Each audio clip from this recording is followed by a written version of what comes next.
We're live. Don't worry, we're live. There's still comments from yesterday where you all thought I died. I didn't die. No one actually said they thought I died.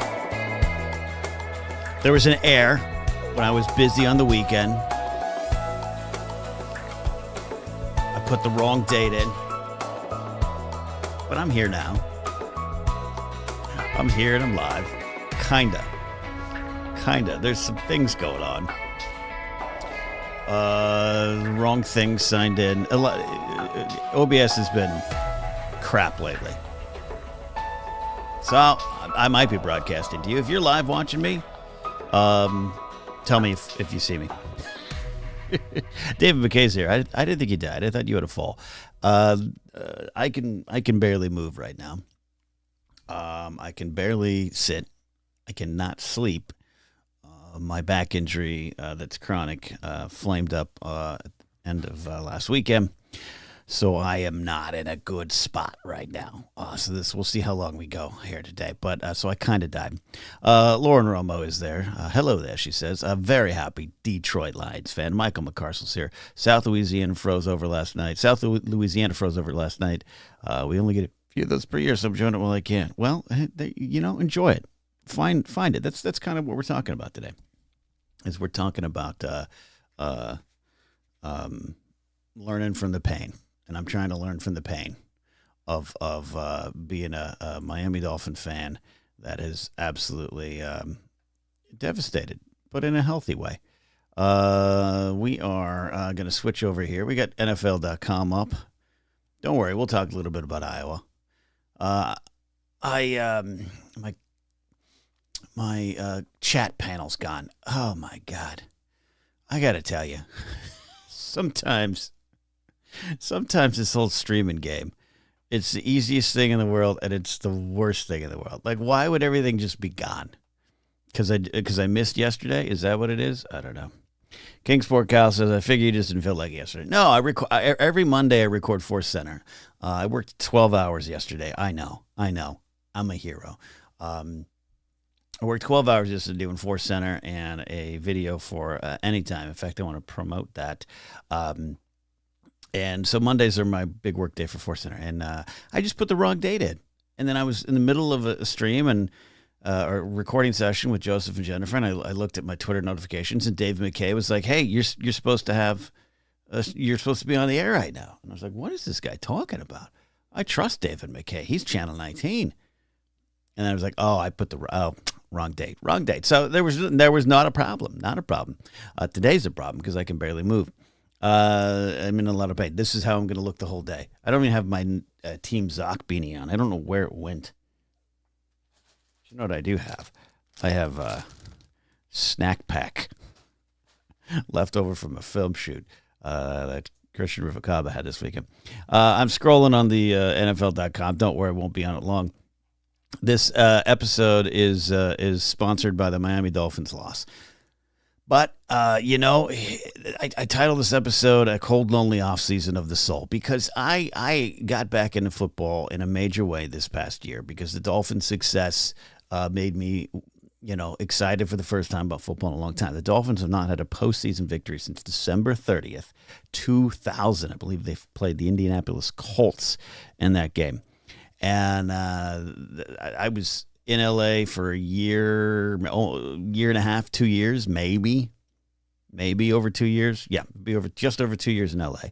I thought we had a good team build, and Jay Fiedler was our quarterback. The future was bright. I think Dave Wannstedt was still our coach. Man, who knew that it'd be the last time? And I really thought last year was kind of fun. I started watching again.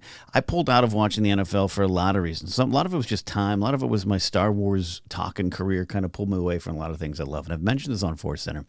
But I have a tendency to, I have a tendency to pull away from things that used to define me or things that were part of my identity in a major way, pop culture wise. And that includes shows like The Simpsons, It's Always Sunny in Philadelphia, Saturday Night Live, all those things. And I'm a Star Wars guy, right? And so that kind of took over, and I disconnected from a lot of things for a lot of reasons. But some of it is just one day just woke up, It's Always Sunny in Philadelphia had changed channels. It went from like FX to like FXX or something. And I couldn't pay for it, so I just stopped watching it, and I forgot about it almost in a weird way, which is weird because I was every Wednesday morning, or what I think their episodes to be Tuesday night. Every Wednesday morning, I'd be quoting on Facebook episodes and quotes of It's Always Sunny in Philadelphia. Can I offer you an egg in these trying times? Like I was that guy. And so I kind of slid away from all that. And but like overnight. And The Simpsons too, overnight. It wasn't because I thought The Simpsons quality had fallen down. I actually liked a lot of the shows. I just thought, I just one day just stopped watching. That kind of happened with football and sports in general. And that happens in life.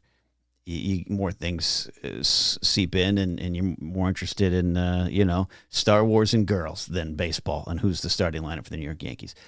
But getting back into football was something I thought I didn't want to do, couldn't do, was so far behind it, didn't know. And this year, Hard Knocks helped, but this year I got back into the Dolphins, and it was fun. It wasn't just fun in a nostalgic way. It was reconnecting to a part of myself that was gone. And that seems melodramatic. It might be. I'm a podcaster. That's what we do. But gosh, it's been a lot of fun. And then to have the pain come back in. And Lauren Romo's in chat. She says, sports can be heartbreaking and emotional, and that's why we love it. By the way, if you want to be in the chat live, become a channel member, and you get shows usually every Tuesday and Thursday at 10 a.m. Pacific. You can join the conversation with me here. And the pain started to return. The pain started to return to my life. And that was something that wasn't fun.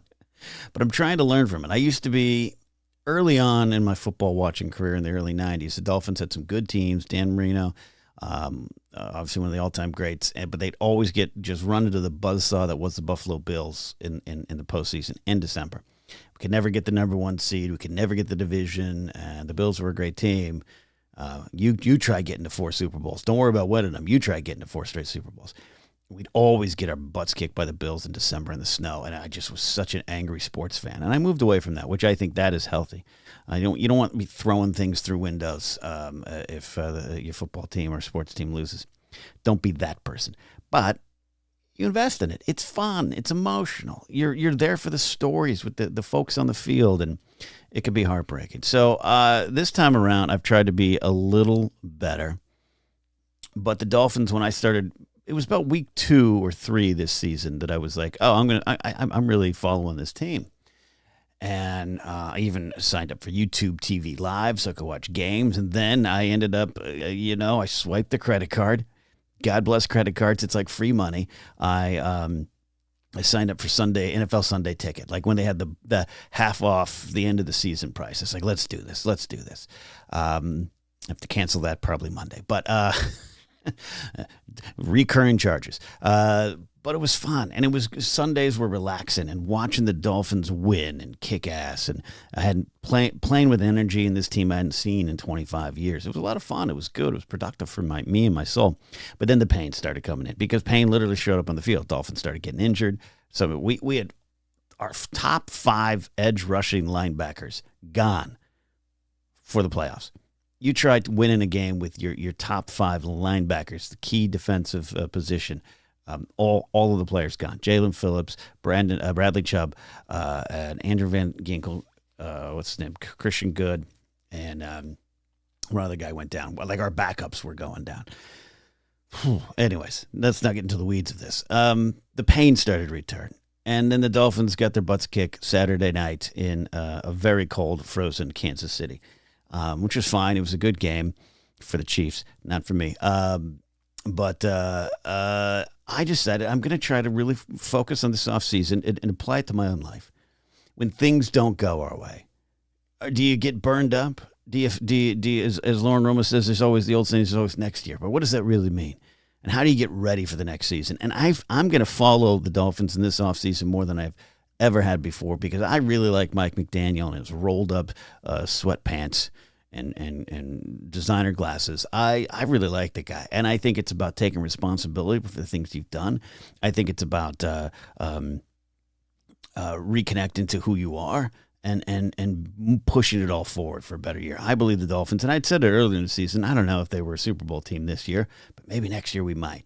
And I'm trying to apply that to my life. That's right. I try to take Star Wars lessons and apply it to my regular life. That's what we do at Force Center. Now I'm doing it with sports. I'm not going to start a sports podcast. I already tried that with Box Score Heroes, and that didn't last too long. I didn't have the time for that. But as I scroll through the Dolphin stats here, the Dolphins are debating on whether they want to make a long-term commitment to quarterback Tua Tagovailoa, and I think they should. I like him. I think he has a little bit of softness to him, but this is his first full year. In his first full year, he led the NFL in yards, and I think completion percentage, or at least was towards the top, and had a career high in touchdowns, and did not miss a game, which was a problem in his career prior to the season. Keep him. I like him. I like his heart. I like his soul. Some players are going to go. That's always going to happen. We have to worry about Christian Wilkins, our 2019 first-round pick. He's an unrestricted free agent. I hope they re-sign him too, but sometimes money and salary caps are reality. But I'm taking these lessons of football, and I'm applying them to my life. It's a chance right now. I'm in a season. I'm in a cold, lonely off-season of the soul as I try to figure out what I want to do with my career and what things are working and what things aren't working. And what do you got to keep? And what do you make a long-term commitment to? And what do you finesse and adjust? It's the lessons of sports that I'm going to apply to my life, just like I apply those lessons of Star Wars. So that's where I'm at. What do you all do when your team loses, for you sports fans out there? What do you do when your film team loses? There's a connection to be made between there's a connection to be made in like Star Wars fandoms or any kind of your big pop culture fandoms. When a TV show comes out or a movie comes out and the fan response isn't as good as you want it to be, even if you like it, right?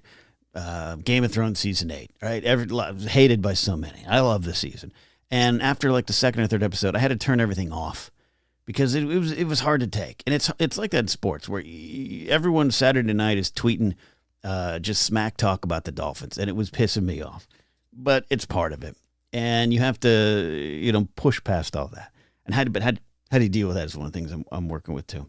And how when things aren't received well, things that I put out in the world, things that I create aren't received well, or don't do great numbers wise, or don't make me rich and famous. How do I deal with that? How do I push past all that to find out what truly makes me? I'm not a football coach. I was a baseball coach. So I like those simple coaching kind of lessons, and I'm gonna pay attention to what's going on in the Dolphins in the offseason and to the things that they're committing to get better, and maybe apply them to my own life. I'm not a franchise quarterback, though. Not a franchise quarterback, but that's okay. As we start to look a little bit at the Iowa caucus, I did want to remind you all. I wanted to remind you all that I do have music out there. Please check out Broken Pieces and What Remains. But also this, over on the Anytime with Ken and Olden channel. Maddie Gunner's got a great comment. I'll check in here. Over on the Anytime with Ken and Olden channel. So not my channel here at the Anytime channel is a new video commentary up on the hoopla surrounding Taylor Swift at the NFL games, Tony Dungy's comments. Now there's even more comments from Brett Favre. He went from kind of joking about the situation to just being what he's always been, an absolute shit of a person. But it's up on the channel. I'd love it if you agree with it, because it comes down on the side, the very much the side of Taylor Swift and Travis Kelce and the side of women overall. If you agree with it, hey, would you mind retweeting it? Would you mind getting out there in the world? I'm just trying to, not just have people watch it, but I'm trying to really build stuff over there. And I'm trying to really dig deep and find out what I want to say about the world and share it. And I'm really proud of what I put together quite fast over the weekend. I was like Sunday night, I was like, let's do this. I'm going to do this thing. And I did it, and it's out there. Maddie Gunner says this: when a fighter I like loses, I yell at TV as if they can hear me and then cry. Yeah, no, it's weird. And I know a lot of people don't, not everyone loves sports. And I'm kind of in both worlds. I really feel as though I'm in both worlds, the nerd world and the jock world, and I think they're so similar. I think they're the same worlds. I think it's a shame sometimes it's a shame that historically the jocks bully the nerds. That's definitely a fact. But I think I've seen it a lot the other way. I see nerds, the sports ball crowd. I've been around folks, parties where they kind of bully you just for simply liking sports. And I don't shove it down anyone's throat. But it's this weird thing where I'm watching that Dolphin game and I'm invested in everything they do. I'm invested, especially with HBO's Hard Knocks running this season, where Alex Ingold, the fullback's wife. You know the struggles they've had. You know Braxton Berrios' Instagram influencer girlfriend. You know all these things, and it adds to it. And you're crying, you're cheering, you're happy for them. And so the loss hurts them, and therefore it hurts you even more. So I feel you on that one, Matty Gunner. Matty Gunner says, we're nerd bros. Again, to get in the conversation, if you're watching the show later, become a channel member. You can be there live. Quick note, we'll do a little bit more of this on any time, and I don't know how much. I do have coffee today. I need more. I don't know how much longer I can sit in this chair.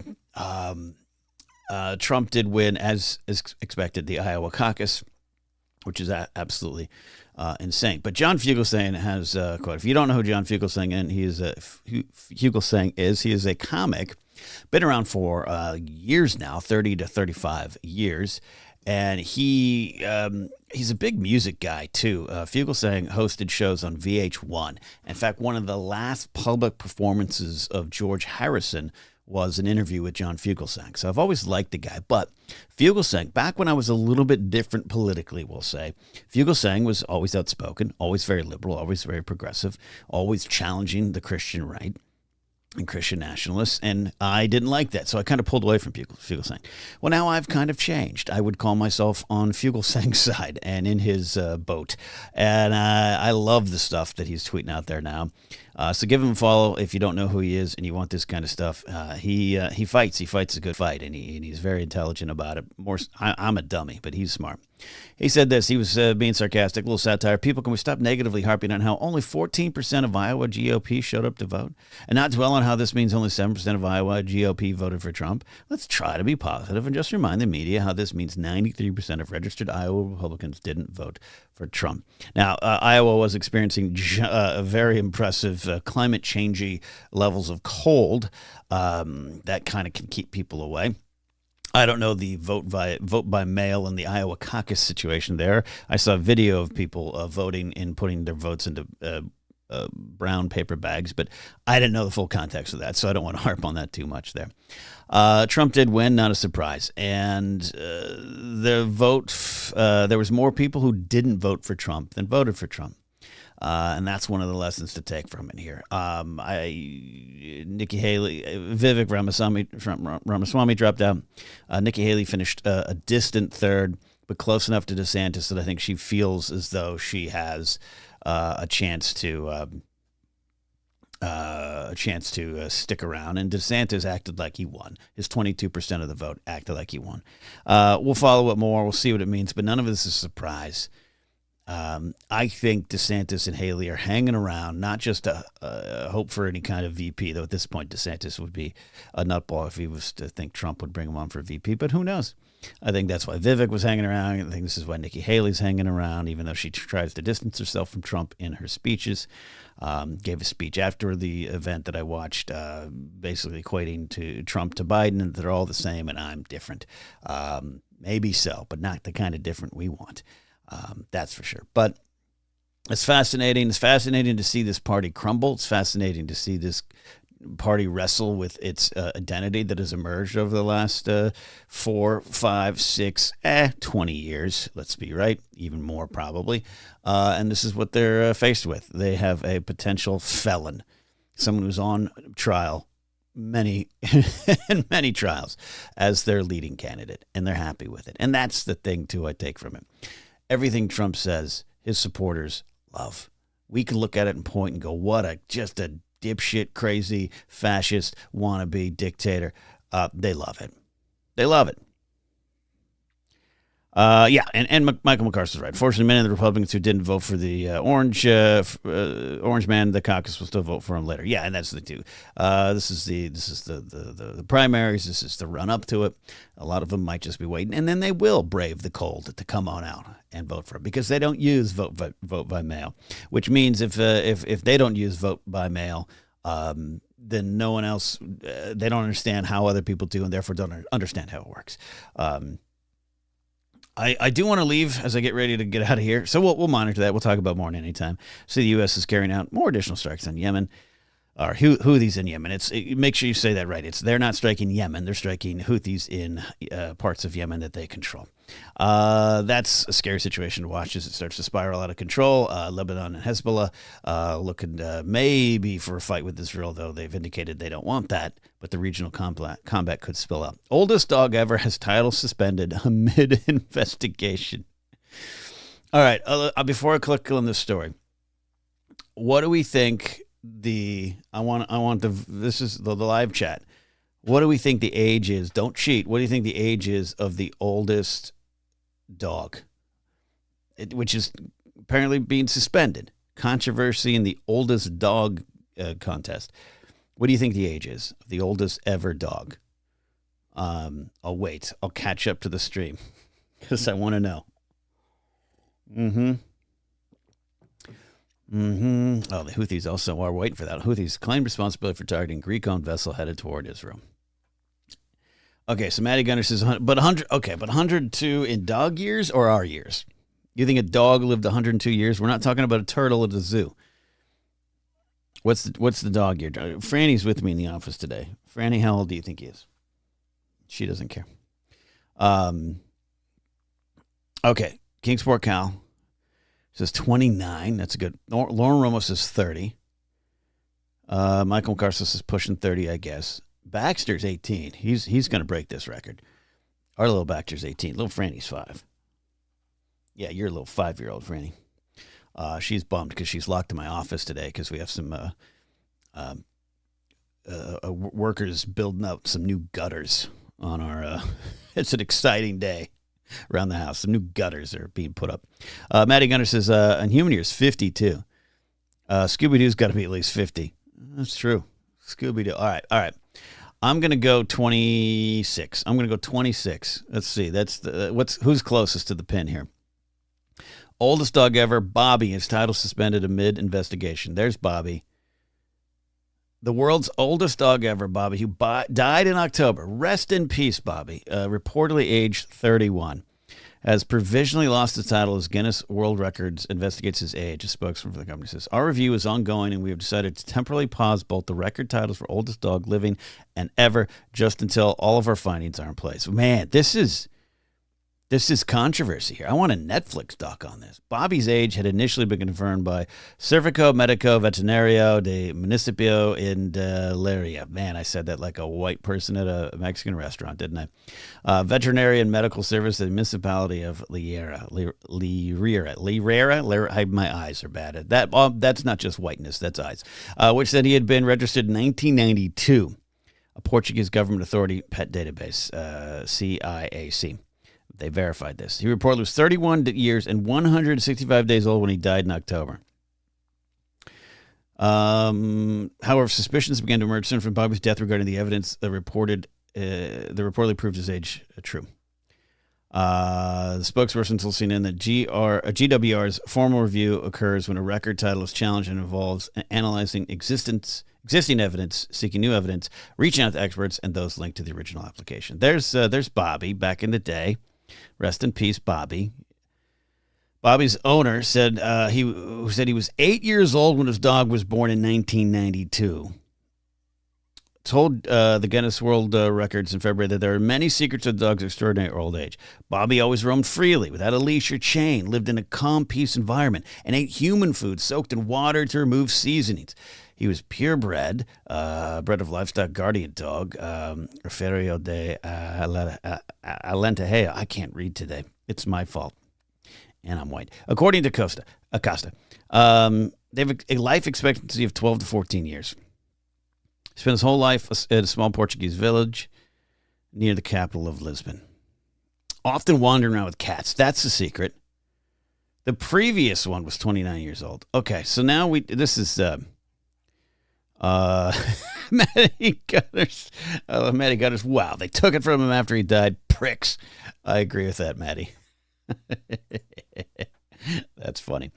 All right, we'll track Bobby. I hope Bobby gets the title. I don't even know Bobby. Keep it in with today, but that's today's lessons of the show. When things don't go your way, how do you build? How do you go forward? And how do you still respect the legacy of Bobby as a real one, as Lauren Romo says in chat? 31 years. 31 years. I'm looking down at Franny. Yeah, you. 31 years with Franny. I don't know if that's too much. You're a good little girl. You're a good little girl. I tried to pick her up and show you all, but my back would explode. My back would explode. All right, my friends, we're starting to get on out of here. Thanks for listening. Thanks for watching. Thanks for being a channel member. But you're going to be here again on Thursday. Don't forget, if you can, spread the word on my commentary on the Taylor Swift and the NFL situation. And the idiotic comments and past homophobic comments from Tony Dungy. All there. I appreciate it all. And if you do believe, because I still do believe, pray to any God you believe in that my back will just magically heal, because I don't want to be couch-ridden anymore. And stumbling down the hall to get to the show certainly was something. We'll see you all. Bye. You're a good girl, Franny. You're a good girl, Franny.